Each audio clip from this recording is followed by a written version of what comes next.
So a Netroots Nation is a very large gathering of progressives. Now, there were two Democratic candidates that were there to speak, and they were actually being interrupted by the group known as Black Lives Matter. Now, this was during an interview, of course, with Antonio Vargas. Now, the first one to be basically interviewed and interrupted was Democratic candidate Martin O'Malley. Now, let's take a look at that video with O'Malley, and then we'll talk a little bit about it.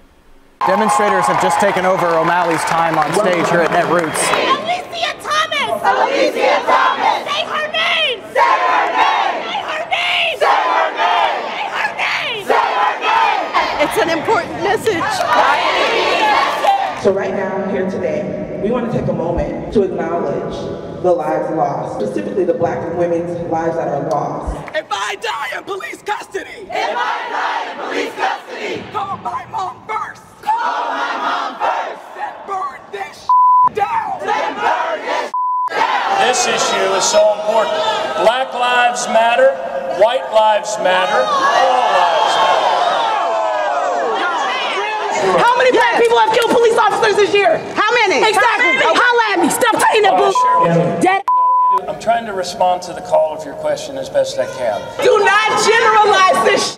I want an actual conversation to happen. Please, let's do this. Go ahead, sir. Go ahead. Yes, specifically, I believe every police department in America should have to report in an open and transparent and timely way all police-involved shootings, all discourtesy complaints, and all brutality complaints. Okay. So Black Lives Matter. Now, what what O'Malley was saying, oh yeah, but white lives matter. Not the direction I would have went. Now, obviously, all lives matter, and that goes without saying. But that's not really the point of saying Black Lives Matter. All lives matter is implicit, but you have to look at the context. And when you look at this in context, you understand why the crowd is getting kind of pissed off. Because the whole idea of Black Lives Matter is to bring awareness to black people being killed by police, often unjustly, when of course they're unarmed.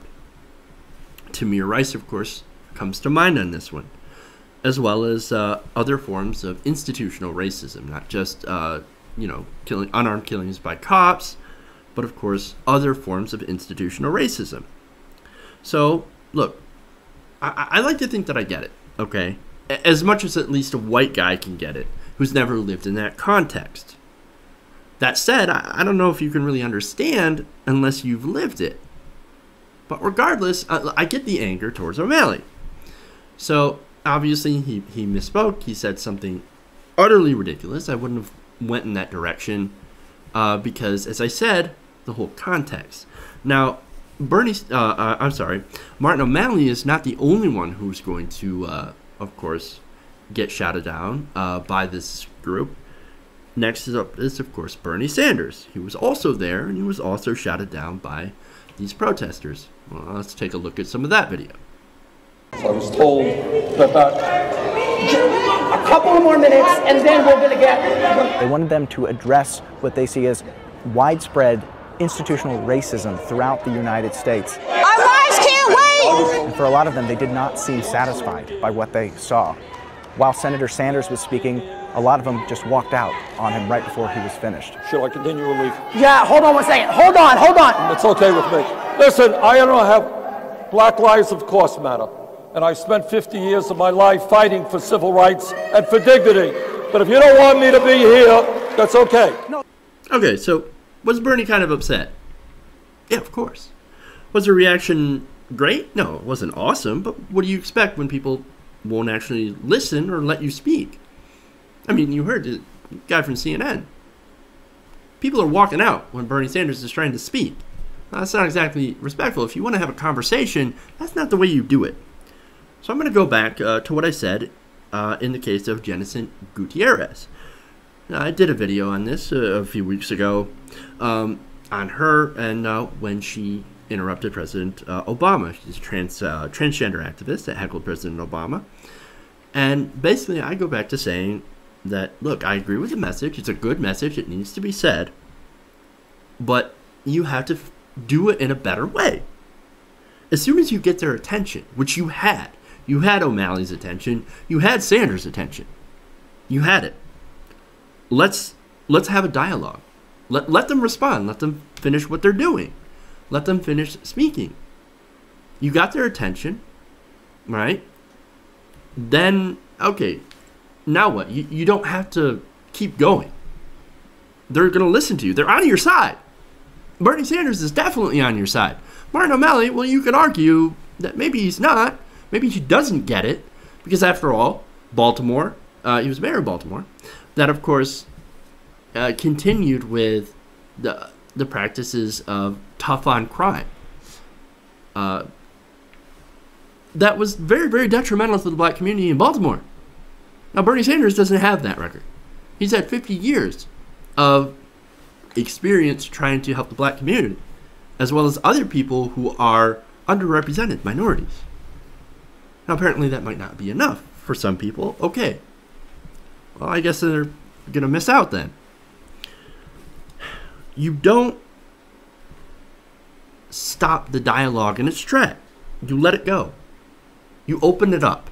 You start talking. You have a conversation. You don't shut it down. You don't shut it down.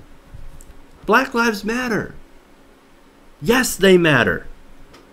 And yes, we need to talk about this issue. Yes, we do. Now, do we need to say everybody's name? I'm not sure how that helps, but okay. Let's talk about Sandra Bland. She needs to be talked about. Definitely. Her story needs to be covered. Her story needs to get out there. Very, very important. Let's talk about that. Let's talk about Eric Garner. Let's talk about Tamir Rice. Let's talk about Walter Scott. Let's talk about all the others. Let's have this conversation. What can we do to prevent these deaths, these cases? What can we do to rein in our police? Let's have a conversation, and let's do it without shutting each other down. We can do that. They're out there listening. Bernie Sanders is not the enemy here. And look, I hear the frustration. I'm frustrated. I hear the frustration, just like in Ferguson. It's a good example. Nobody covered the peaceful protests. Nobody did. And I can understand that some people of color, they feel that they need to do this, that they feel that they don't have a voice. I get that. I do. I do. And this goes to my next point. I'm in favor of some interruption. You got to get their attention. I understand. You got to disrupt the room to get some attention. And then once you get their attention, have a dialogue. You don't have to shut that shit down to get somebody to agree with you. We do agree with you. We're on the same side. Bernie Sanders is on the same side. He agrees with you. The problem is when you try to shut down the conversation with somebody who listens, that ends up hurting your message overall. I said the same thing with Jenna St. Gutierrez. She has a great message. It needs to get out. That message needs to get out. But when you do this, you turn people against that. Well, maybe not against the message, but they definitely turn against the messenger, and the message is lost. You don't want to do that. It also makes people who are on your side, who agree with you, who've done great civil rights activism, well, it makes them not want to engage with you. It makes them think that you might be irrational and that you're trying to make trouble or just trying to get attention. I've read comments like that on this group. I think what their message needs to get out. Definitely. And you could do that without being completely disrespectful when it comes to the messenger. And it doesn't matter who that messenger is. You have to let people speak. That's, as I said, I'm not saying that they're, trying to get attention in a negative way. But that's the appearance. That's what it seems like. And that's not the way you want to get your message across.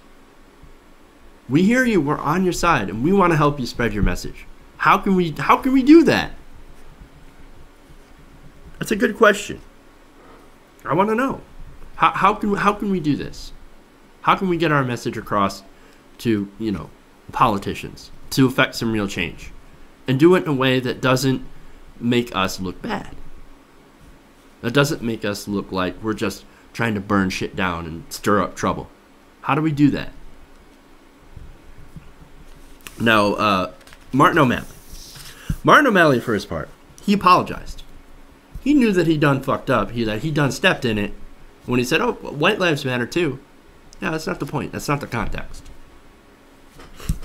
Now, he was on a podcast, This Week in Blackness, hosted by L. Joy Williams. Now, she asked, when being interviewed at Netroots Nation for the podcast, do you understand the difference in responding in that conversation, in that context, with All Lives Matter or White Lives Matter, when we're specifically talking about Black death that is not all-inclusive? And O'Malley responds, I certainly do.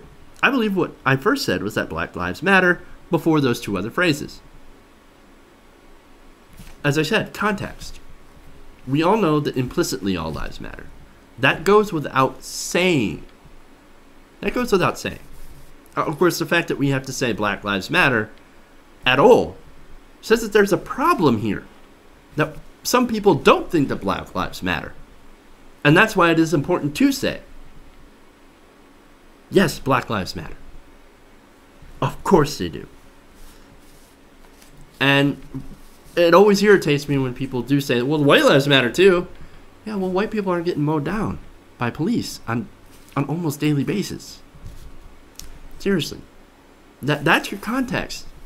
And the anger there, absolutely justifiable. Now, O'Malley, as I said, look, man, that was a mistake on my part, and I meant no disrespect. I did not mean to be insensitive in a way that, or communicate that I did not understand the tremendous passion, commitment, and feeling of depth I'm feeling that all of us should be attaching to this issue. And it's a very contentious issue. There's so much emotion on it. But we got to remember, we're all on the same side here. Now, Bernie Sanders had a short speech afterwards at a private fundraiser for the Latino Victory Project. Now, he was asked more questions about race, how he could better have a conversation. Actually, he asked a question on how he could better have a conversation about race. He says, look, I want some help with this. I'm being very honest. I want some ideas. As somebody who was arrested 50 years ago fighting for civil rights, trying to desegregate schools in Chicago, who spent his whole life fighting against racism, I want your ideas. What do you think we can do? What can we do? Now, he also addresses the idea of impatience. He says, look, you guys have a right to be impatient. Absolutely. This cannot wait, as one of the protesters had said.